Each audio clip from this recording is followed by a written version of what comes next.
All right, we're jumping into the strategic art of brand repositioning. This whole explainer is based on a fantastic work of Alexander Chernov, who's a marketing professor at Northwestern University. And really, we're talking about the nuts and bolts of how a brand can totally change how we as customers think about them. For sure. And let's be clear, this is so much more than just slapping on a new logo or changing a color scheme. We're going to get into the triggers, the when and the why you'd even consider this, and then the how. How do you actually pull it off? But just as important, we're also going to look at what happens when it all goes sideways, because the risks are absolutely huge. So, here's our game plan.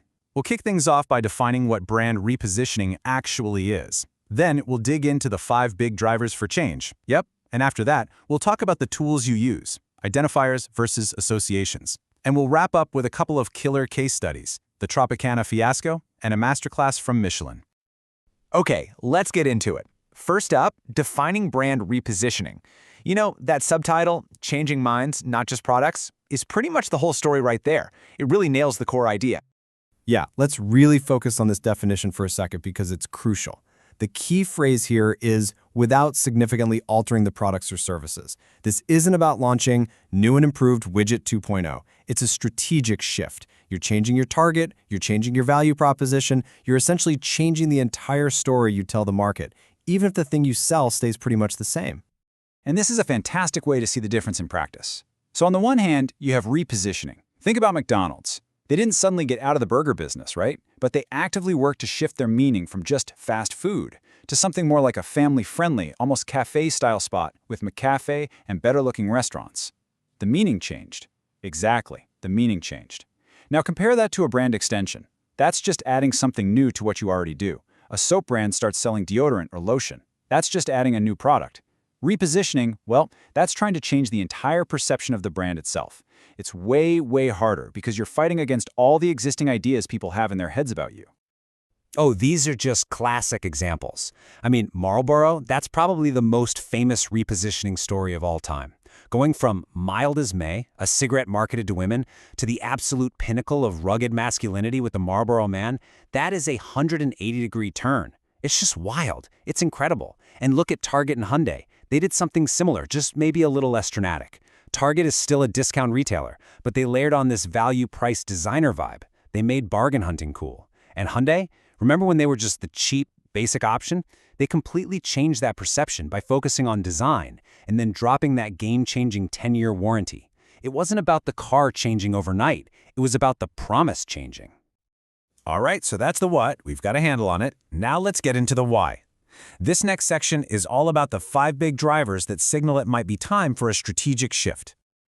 Which leads to the big question, right? How do you even know it's time for a change? What are those signals you should be looking for? Because, let's face it, this is a massive, expensive, and risky decision. You don't just wake up one day and decide to do it.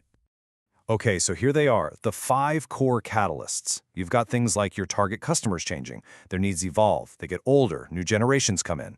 Or the push can be internal, coming from a shift in the company's own goals. And then there are external forces, like your collaborators, your competition, and just the broader context, the economy, the culture, you name it. And this table just makes it all so clear. Look at Old Spice, a perfect example of changes in target customers. Their user base was literally dying off. They had to find a way to connect with younger guys, and they did it with that brilliant, bizarre ad campaign. Totally. Or look at Dunkin' Donuts becoming just Dunkin'. That's a company goals play.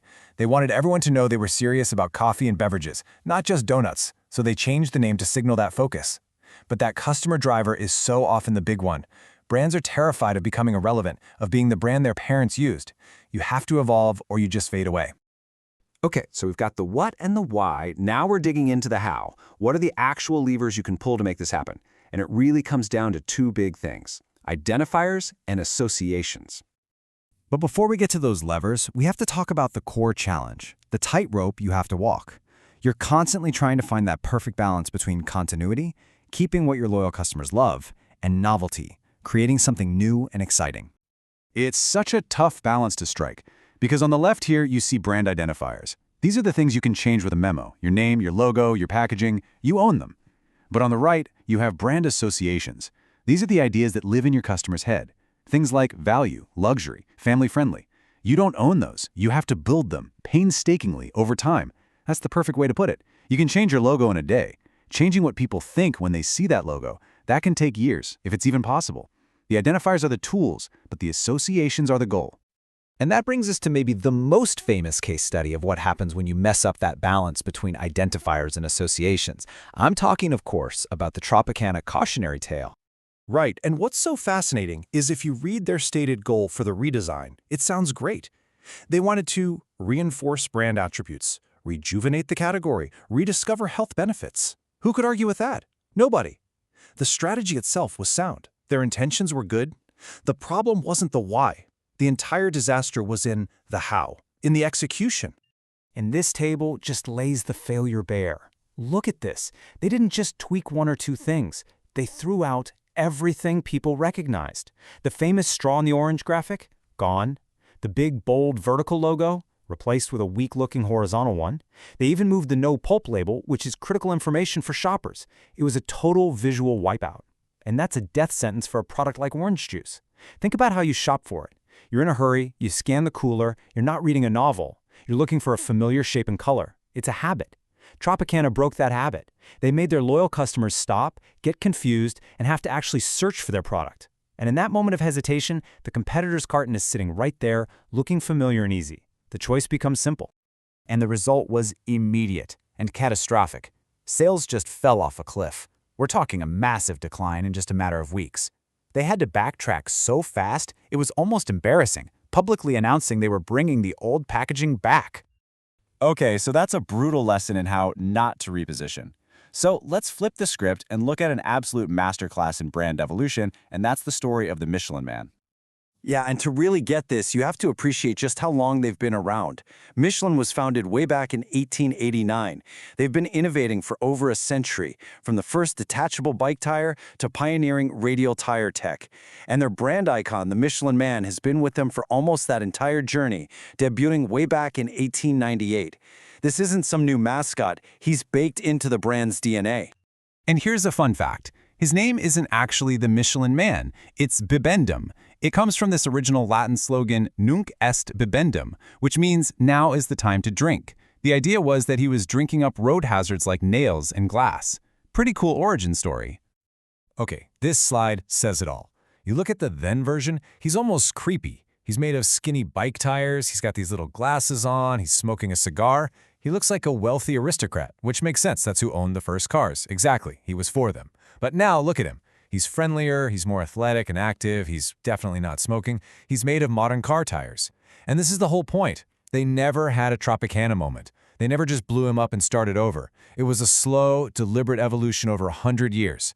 Every change was small, gradual, just enough to stay modern and relatable, but never so much that you didn't instantly know who he was. That is the perfect execution of balancing continuity and novelty. So that really brings us to the final question. And it's one that every single person listening should probably be asking about their own brand. Is what you've built just for today, or is it truly ready for what's coming tomorrow?